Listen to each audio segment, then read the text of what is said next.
This week I'm driving the 2021 Ford Bronco Sport Badlands. Finally, the Bronco is back. Ford is adding 2 new Broncos to their lineup. This is the BB Bronco, it's called the Bronco Sport. And also the big Bronco is coming soon on the market. It's just arriving right now at the dealership. The big one's gonna compete against the Jeep Wrangler. This one's gonna compete more against RAV4, TRD, Jeep Cherokee, Trailhawk, or even the bigger Subaru Outback Wilderness. So this Bronco Sport is based on the Ford Escape platform, but because it's a Bronco, this one is more off-road worthy, I could say, and off-road ready. And that's the main key at Ford right now. They're kind of like bringing 2 sub-brands to the Ford brand. So now we're gonna see a bunch of Bronco small SUVs and trucks, and also a lot of Mustang branded cars, performance and all that, like the Mach-E and all that. So this is one of the main reasons why you won't find a lot of Ford logos on this Bronco, because it's a Bronco. And actually you're gonna find only one Ford logo on the exterior of this Ford Bronco Sport. Style-wise, it's more square, it's more built for off-roading, especially if you compare it to the Escape. On the front, you're gonna see some big white lettering saying it's a Bronco, so from far away you can notice it's a Bronco. We've got some decent clearance also in the front, so ready for off-roading. We've got some tow hooks here if you get into some troubles. This one this week, it's the one who's really ready to do some off-road. It's the Badlands edition. So the Badlands is gonna lift the suspension about an inch higher than the other models. You're gonna have also all-terrain tires, and the rear differential is gonna be able to lock. So, you know, small, compact SUV, but ready to do some off-roading. That's pretty cool. So one thing about the Broncos, you're gonna find those badges on the side of the doors. There's several bunch of editions you'll find on the Broncos. This one's a Badland, but also on the bigger Bronco, there's a bunch of editions with really cool names. That's pretty cool. One key feature about the design, here you're gonna see the roof. It's a little bit higher here, and this is to make more space in the cargo and the rear seats, so you got more headroom and all that. That's a really cool thing about this design.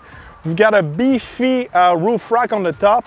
It's not only to carry some skis and some bicycle, this roof rack is ready to handle a tent. So if you want to do some camping, overlanding and all that, you can put your tent on your roof rack. That's pretty cool.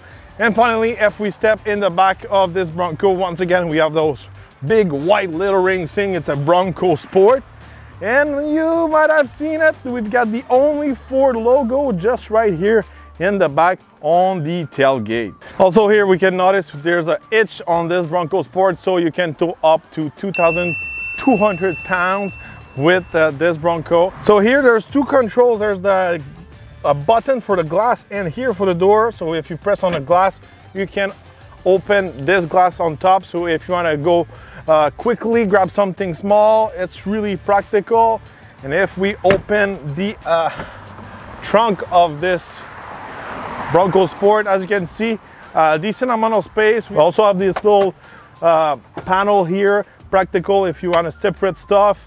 It's really neat. As you can see, everything is rugged. We've got those really rugged mat, the same as you can find also here in the back of the seat.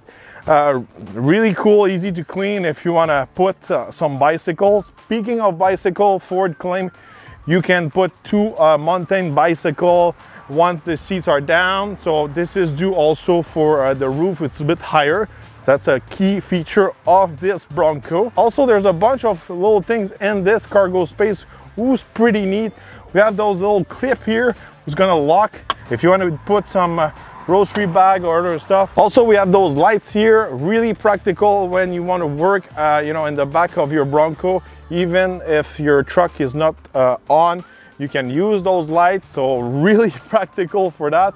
And finally, one of my favorite little things about this truck, we've got a bottle opener here. So if you forget your bottle opener, you've got one in your Bronco Sport. Stepping in the back of the Bronco Sport, one thing you can notice also, because this one's a Badlands edition, one thing you can notice underneath the carpet, also in the front and in the back and also in the trunk, we've got all that rubber mat.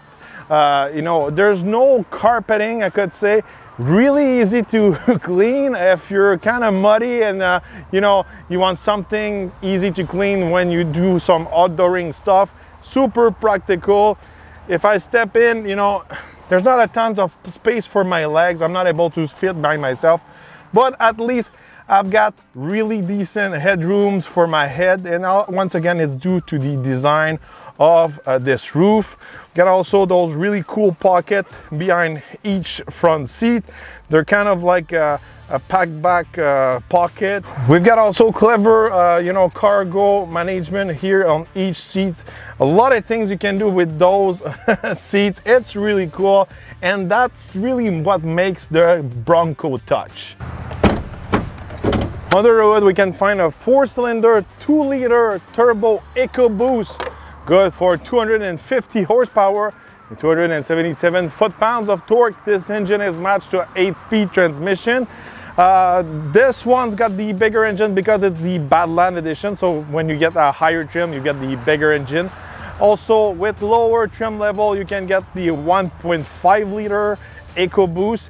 I think the 2-liter is a good choice. It's better suited for this, you know, amount of weight and this size of SUV. I think this engine is the right choice to have good power with good fuel economy while we're using it on a daily basis.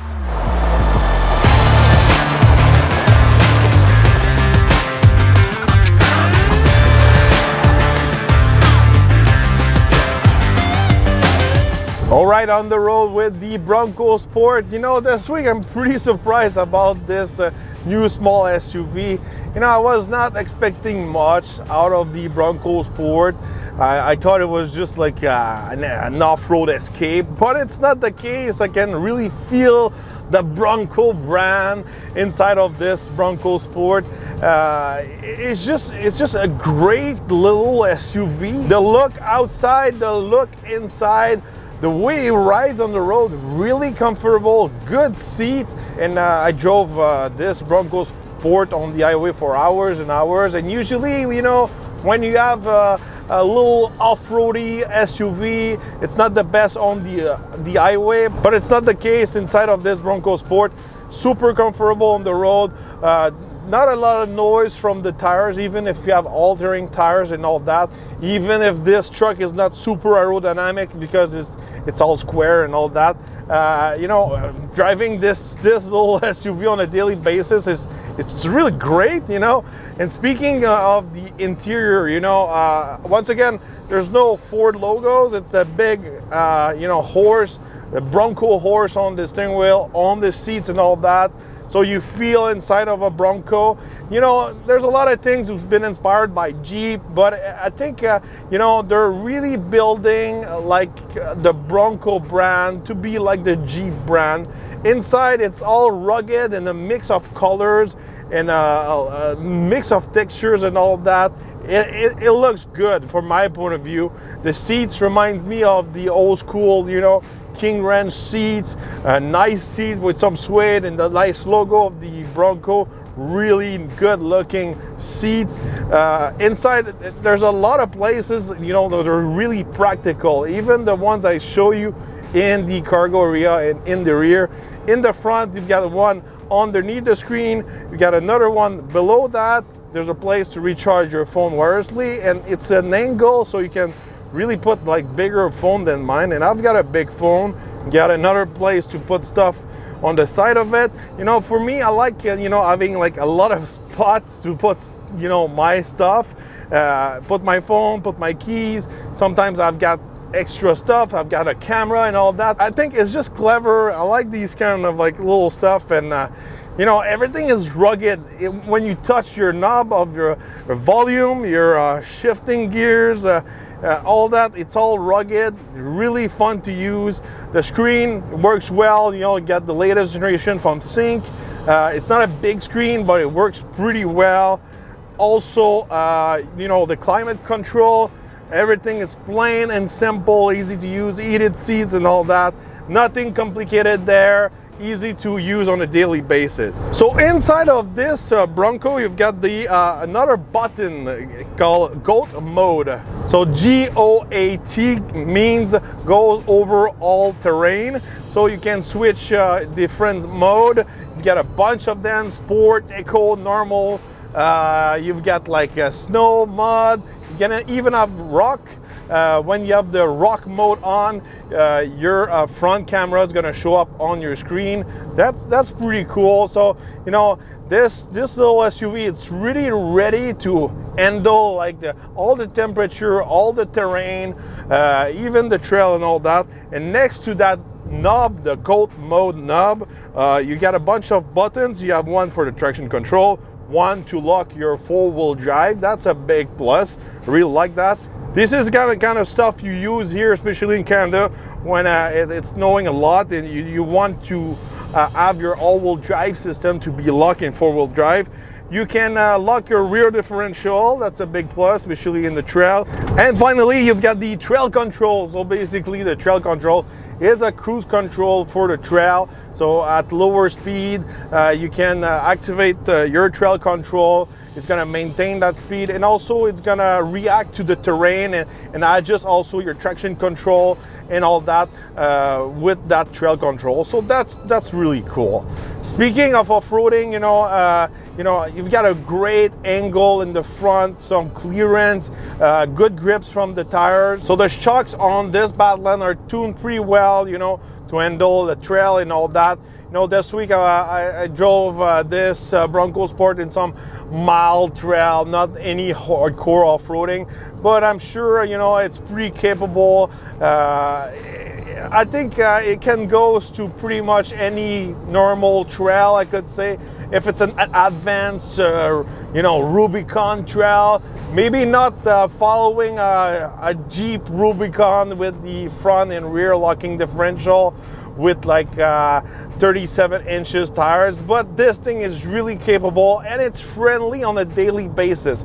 It's something to have an off-road capable car, but sometimes these off-road capable cars are not really friendly on a daily basis and fun to drive, or just drive on the highway. From my point of view, driving a Jeep Wrangler on the highway, it's not fun, and you know, just driving a Jeep on a daily basis, it's not my favorite. This is way much more comfortable. Speaking of friendly on a daily basis, the fuel economy, it's pretty decent on this Bronco Sport. This week I've been averaging 9 liters per 100 kilometers. Yes, it's not as good as maybe some Ford Escape, Toyota RAV4 and Honda CR-Vs, but the Honda CR-Vs and the RAV4, I'm not sure if they're able to keep up with the Bronco Sport down the trail. But I think this fuel economy is pretty decent. You know, you've got a square, you know, SUV. You've got all-terrain tires, and also it's been lifted a little bit, so it's normal to do these kind of numbers. And I'm not sure if we were able to do better with the 1.5 liters. Performance-wise, you know, I think it's just all right with that engine. It's not quick, it's not too much. I think the 1.5 will be lacking on the performance side. I think this is the right engine for the performance and the fuel economy mix. All right, price-wise, base Bronco Sport is just under 33,000 Canadian, and also the Badlands edition base price, it's around $40,299, and the model I'm driving this week, it's around $46,000. Yes, again, it's a little bit more expensive probably than your normal RAV4 and all that, but you get more style, all the little bells and whistles you get inside. You know, these cost more, but on a daily basis, if you need them, they're really practical. And you know, if you do some you know, outdooring, sports, you know, camping and all that, you really want something like that. It's so well made, so practical, even the rubber mats and all that. And so there's so many things, you know, to pay a little bit more than the normal SUV of the same class. I think it's a great value for the price. You know, overall, I'm really surprised by this Bronco Sport. It's my new number one in that segment by far. I think the best looking one inside and out. It's super practical, fun to drive, comfortable, everything, you know. By far, it's not boring like an Honda CR-V or a Toyota RAV4. It's cool. I feel the Bronco brand. I'm glad Ford is really pushing those sub-brand, and I can feel what, you know, the marketing team at Ford are trying to do with the Bronco brand, and I really like it. So let me know in the comments, what do you think about this Bronco Sport? What do you think about the Bronco brand in general? And hopefully soon we're gonna drive the Ford Bronco, the one who's gonna compete against the Wrangler, hopefully pretty soon. So don't forget to subscribe, like, and share my video. Also, I'm gonna put some links to my Facebook, Instagram, and TikTok in the description. And we're gonna see each other on the next review.